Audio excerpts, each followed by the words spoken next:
Hello மக்களே, நம்ம இப்போ எதை பற்றி பார்க்க போகிறோன்னா விஜயோட குட்டி ஸ்டோரி பற்றி தாங்க. அதாங்க நேற்று கிறிஸ்மஸ் விழாவில் பைபிள்லேருந்து ஒரு குட்டி ஸ்டோரி சொல்லியிருக்காரு நம்ம விஜய். நம்ம டிவிக்கு விஜய் நேற்று விழாவில் நிறையவே பேசியிருக்காரு. அதில் குறிப்பாக ஒன்றை பற்றி சொல்லணுன்னா பைபிள்லேருந்து ஒரு கதை சொல்லியிருக்காரு. அந்த குட்டி ஸ்டோரி என்னென்னா, ஸ்ட்ரென்த்தை பற்றி சொல்கிறதுக்கு பைபிளில் நிறைய கதைகள் இருக்குது. அதை படிக்காதவங்க படித்து பாருங்கள்.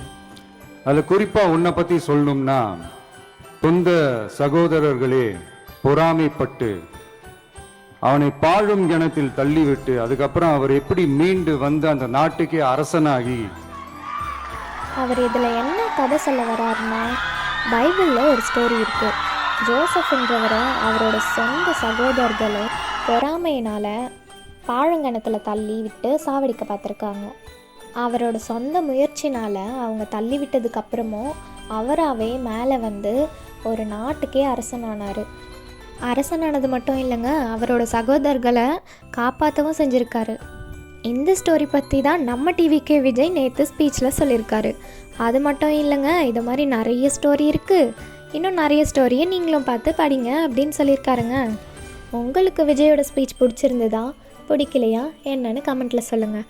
நம்ம சேனலை சப்ஸ்கிரைப் பண்ணலைன்னா மறக்காமல் சப்ஸ்கிரைப் பண்ணிவிட்டு ஒரு லைக்கையும் போட்டுருங்க.